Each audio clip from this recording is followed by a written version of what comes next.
Amazon. 32.7 billion in revenue in Q3 2016. The smile in their logo is justified. The size of your slice depends on 1, getting found, then 2, converting the people that find you into buyers. Optimization solves both of these problems. Getting found comes from hardcore keyword research. If your listing has every single relevant keyword, you get the highest number of people to discover and purchase. Most listings lack keyword quality and quantity, so they lose money. Number 2, converting. When people do find you, Amazon has this habit of showing them other products from every possible angle. So if your listing doesn't give them a reason to stay, they leave, which means a financial loss for you.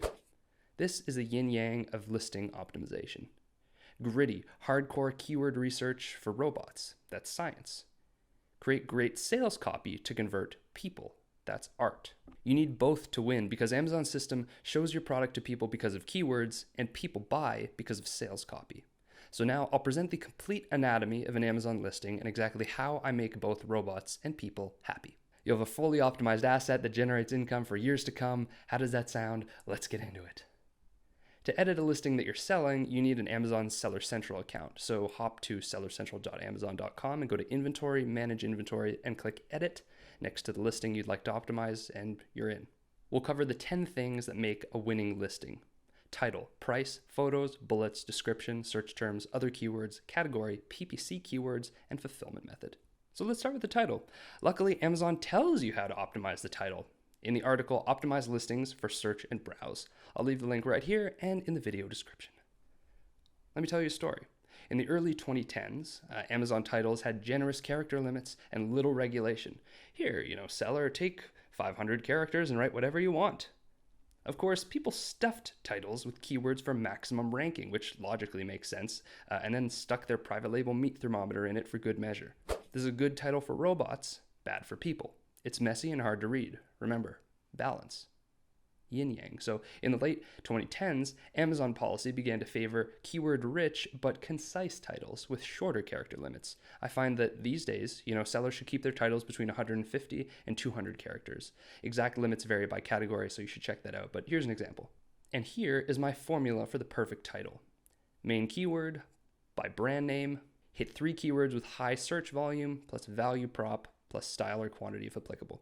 So it seems like a lot of stuff, but we'll just do it all right now together. So what's your main keyword? Imagine you're in a crowded downtown intersection with your product in your hand, or hands if it's heavy, and you show it to someone and ask, what is this? Assuming they're a regular person, they say, what are you, simple? That's a main keyword. That's how you want to start your listing. The first words are what people search the most. But how do you know what the most used keyword is? You may think you know, but to be sure, go to Google Keyword Planner tool, which gives you monthly search volume on Google searches. So for example, the listing above uses jump rope as its lead keyword. Cool, but what about skipping rope is something that came to mind for me. So how do we know that more people aren't using that? So to make sure, go to the Keyword Planner. If you haven't used it before, you need to create an account. It's cool, I can wait.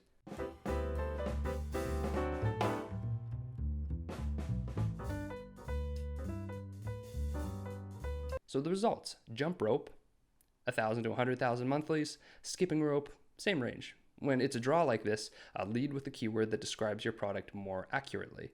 In this case, this is a sporty rope. It's more jump and less skip, and I agree with their decision. Same story with this one, Bluetooth headphones. You can get keywords from the Google Keyword Planner tool or software like Merchant Words. Google's tool is free and Merchant Words is $30 a month. However, it's important to know that Google gives you search volume for, Google searches, and Merchant Words gives you search volume for Amazon searches. They're two different search engines. For one thing, people Google for information and products, whereas Amazon searches are exclusively for products. For Amazon listing optimization, Merchant Words is stronger data. If at all possible, get the subscription. I have a Merchant Words subscription, so when you buy a listing optimization service from us, you're getting keywords based on both Google and Amazon search volume, not just Google. Okay, next part, by brand name. Some people say, don't waste your character count on your brand name. I think there's some reason to that. We want keyword density and not some brand no one's heard of.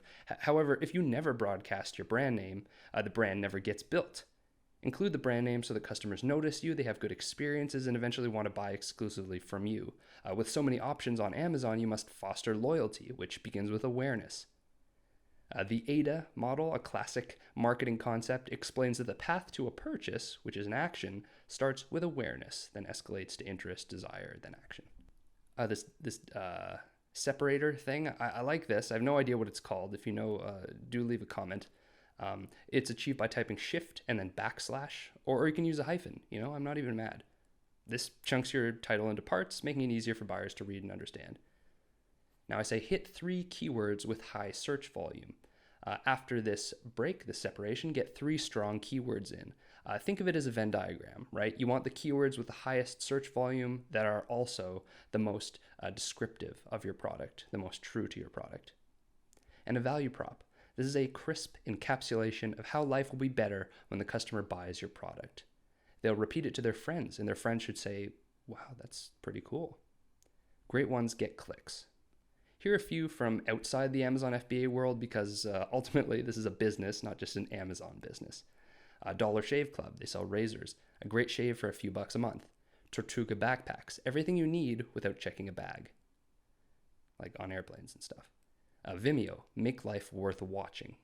Weebly, the easiest way to make a website. Debatable. Evernote, remember everything. Desk beers, craft beer delivered to your office. That's a great idea. And Spotify, soundtrack your life. When writing yours, remember that the simpler the sentence, the more true it sounds to people. It's the same idea behind Occam's razor, which is the original Dollar Shave Club. The idea that the simplest answer is usually correct. Style or quantity if applicable. So for example, supplements contain a certain count, towels come in sets, creams in ounces. State this technical information at the end if applicable. And lastly on this subject, a healthy dose of caution. You should, in my opinion, avoid superlatives. So stuff like number 1, best, best-selling. I say this because of a section in Amazon's prohibited seller activities and actions that says, in addition, you may not make claims regarding a product's bestseller rank in the product detail page information, including the title and description, which is open for interpretation, but to me, number 1 claims are ranking claims, and I'd stay away lest the listing get de-indexed or something. Also, this won't lead to being de-indexed, but I would say use proper grammar and spelling, and it should be very easy to read and understand. Also, if the title exceeds your allotted character count, you guessed it, de-indexed. This is real money. And before you finalize the format of your title, Amazon has a guide with recommended formulae for certain product categories. So for example, if you sell bedding, they prescribe this formula: brand plus line pattern plus thread count plus material plus size plus product type, comma, color. There's no plus. That's interesting. So it would look like that. I'll leave this link in the video description as well. Check it out to see if your category has any particular rules around the title. Number 2, price. In Seller Central, there's your price and also sale price, which is your chance to create a sort of deal feeling. This isn't for everyone. If your product is in a more austere, serious market, perhaps a price slash is most unbecoming. But whatever your slash, make it look believable. So $200 down to $10. What are you, simple? No thanks. $200 down to $175. I mean, that's better. It's a respectable product, and I get $25 off if I buy now. There's a healthy amount of urgency created there. So price slashing is a good incentive in moderation, but make sure the deal doesn't call the value into question or devalue your brand. For example, Apple products don't go on sale, and Udemy courses do go on sale. And how does that make you feel? When you're just starting out, it's better to price the item lower on average. Just think about it. This is a little strategy piece here. As long as it's above break even, right? You're getting more for it than you spent. It's better to make sales at lower margins for the sake of increasing your ranking and getting reviews rather than making no sales at all. So while we're also talking about pricing, consider creating publicly listed coupon codes for modest discounts, say 10 or 15%, to reward buying multiple units.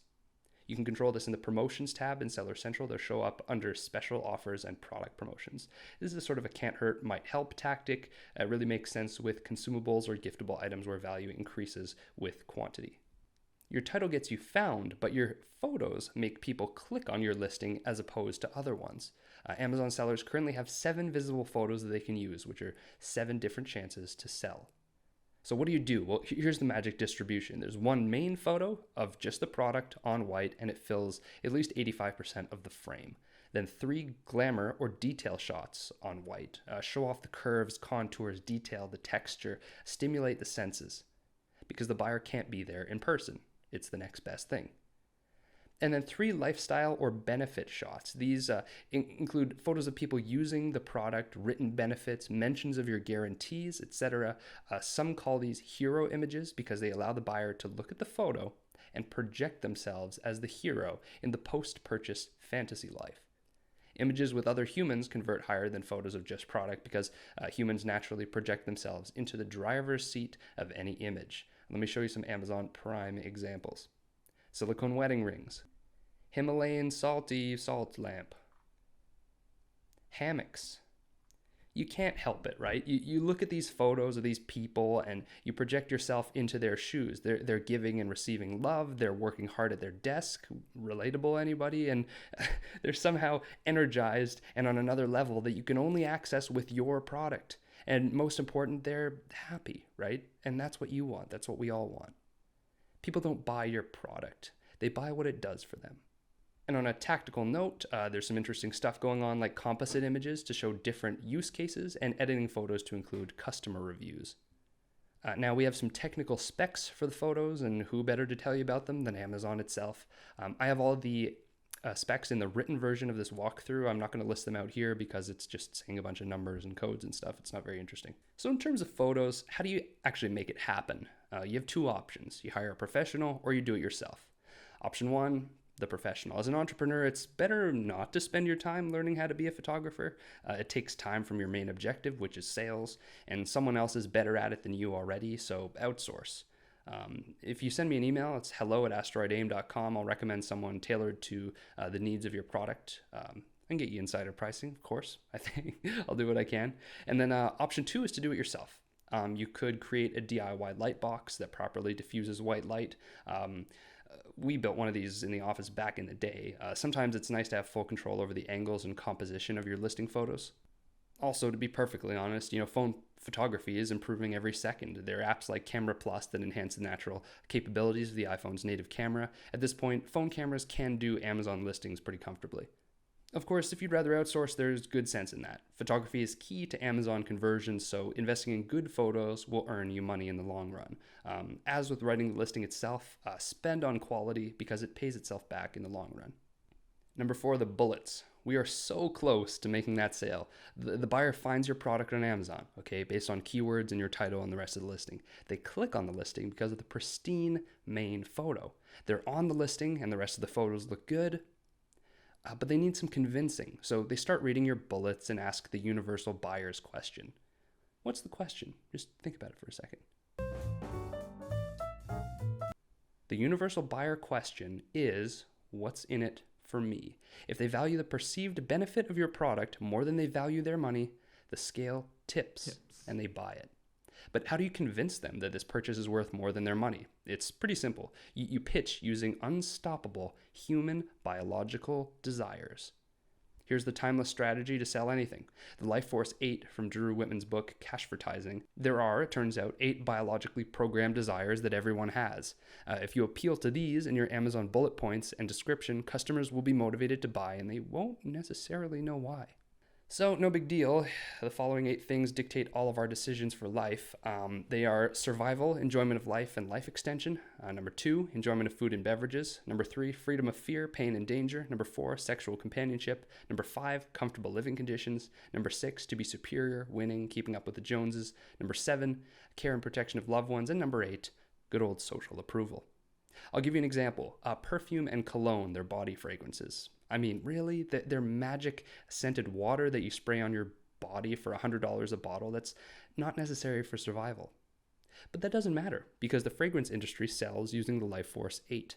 They've bypassed common sense by appealing to biology. The market is worth $28 billion if that's any indication of how well they're doing. So fragrances are not necessarily sold like this.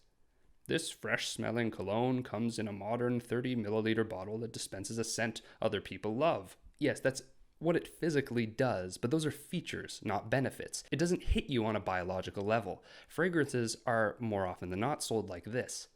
This cologne sends luscious, sexy girls flocking to you. Don't buy it if you can't handle the attention. In just minutes, you'll have other guys wondering what your secret is. In this biologically infused example, we see number 1, the enjoyment of life, which is attention. Number 4, sexual companionship. And number 6, to be superior and winning with the words your secret. Not sure if you noticed, but this video opened with me wanting to tell you a secret. It also doesn't hurt that there's a promise of fast results in the phrase in just minutes. That's stupid, you think. I wouldn't write copy like that first example. But yet, 95% of sellers, I just made that stat up, but 95% are writing their Amazon listings with a list of features instead of pressing primal buttons. Let people imagine how much better life will be after they buy from you, deliver on that promise, and you've got them for life. Number 5, the description. The description must be infused with a Life Force 8 as well, but we've already covered that. So now we're going to talk about something unique to written descriptions, which is formatting. So how do you create high converting product descriptions these days, 2017? You have 2 options. Use text only and format with HTML, hypertext markup language, or use enhanced brand content, or EBC. I'll address the incumbent HTML first and the newer EBC feature second. Okay, so HTML is a standardized system for tagging text files to achieve font, color, graphic, and hyperlink effects on World Wide Web pages. Fantastic. A product description with HTML is easier to read versus a block of text. I think you'll agree. HTML can be used in description, but not the bullet points. So just keep that in mind. Here's a short description for a vegetable spiralizer. This niche is notoriously competitive, which calls for optimized listings. I wasn't disappointed. Here's another description, which is also from page 1 of the search vegetable spiralizer. The writing is fine, but it's one block of text because it doesn't use HTML formatting. No bullets, no bold text, no spaces. It's just a block. Now, no one's going to have the patience to read this. No offense to the seller, of course. It looks like a great product. I'm only talking about the listing in terms of the HTML description. We have one description with HTML formatting and one without. Let's take the former example and see what the text would look like when entered in Seller Central. We'll be using the following code, B for bold, /B for stopping the bold text.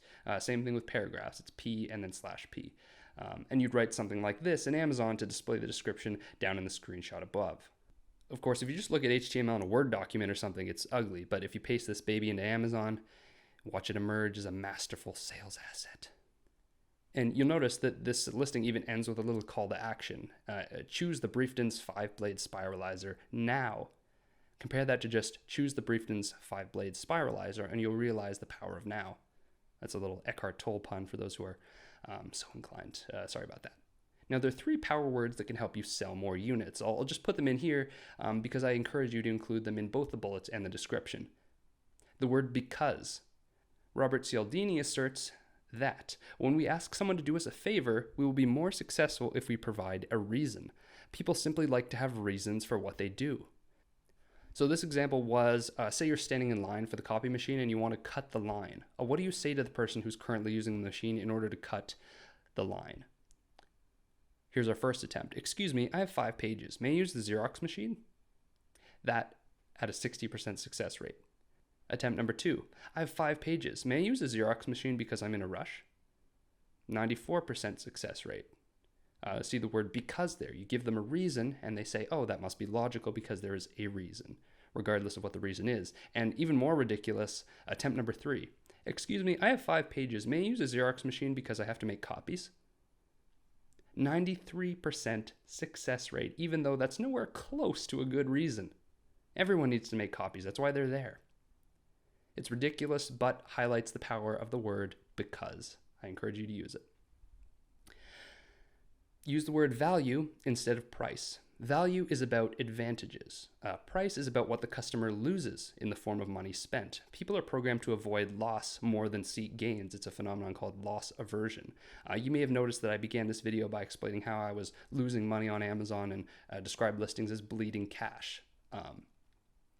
So you can definitely sell people on the gains of your product, but you want to address a certain pain points in the form of losses, which triggers this loss aversion response. People really don't want to lose things. And lastly, use the word imagine to allow the buyer to test drive life with your product post-purchase. Even if they haven't decided to buy it yet, it doesn't hurt to imagine the advantages, right?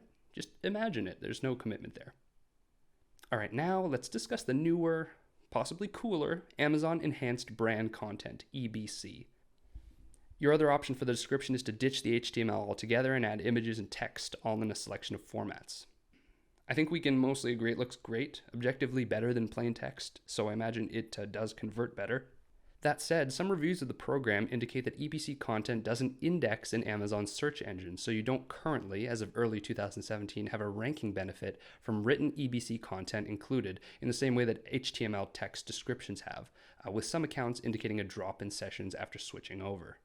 But you know what? At the time of recording, EBC is still a relatively new feature, and I suspect that this is a temporary problem, and in the fullness of time, Amazon will index EBC text. I don't see them not doing that. It's still early days, so keep an eye on it. It looks great, and it's promising. Number 6, search terms. In Seller Central, go to your listing, then edit the Keywords tab. You'll see something like this. Each text box has a character limit. Use all the space that you can. It isn't visible to customers, so you can kind of go nuts here. Think of keyword inclusion as a pyramid. At the very top, your lead keyword that you put in your title first. Then the 3 keywords that we hit in the rest of the title. Then the keywords in your bullets and description, which also get indexed. And then we have the search terms. This is a different set. Why have I sort of ranked it in this hierarchy? It's because you don't actually use keywords that you've already included before.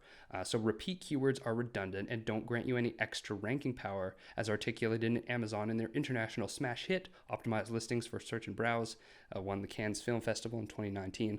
It says, also there is no additional benefit in providing keywords except when they contain unique information such as alternate names, abbreviations, etc. that doesn't fit in any other non-keyword field, by which they mean, if you haven't had it in your title, bullets, description, then you should definitely put that here if it's relevant. The most instructive thing to tell you which search terms to include is this chart that Amazon put at the bottom. In the diamond flower example, you shouldn't use those because they're redundant. So this section is for keywords that you haven't used in your title, bullets, or description, but are still relevant and will help more customers find the product. Don't use other brands because they're unrelated to the product itself. If you want to compare, I think you could do so suitably in the product description. Again, with this popcorn and ice cream thing, you want the intersection of high traffic and high relevance. Colors of India versus colors and colors. This is good news because it frees up room to write different keywords instead of worrying about capitalization, plurals, and punctuation. Where I'm from, Canada. We spell it like this, colors. Is that accounted for? I don't know, so I don't know how I'll fall asleep in my igloo tonight without that answer, but we'll see. I'll give it a shot.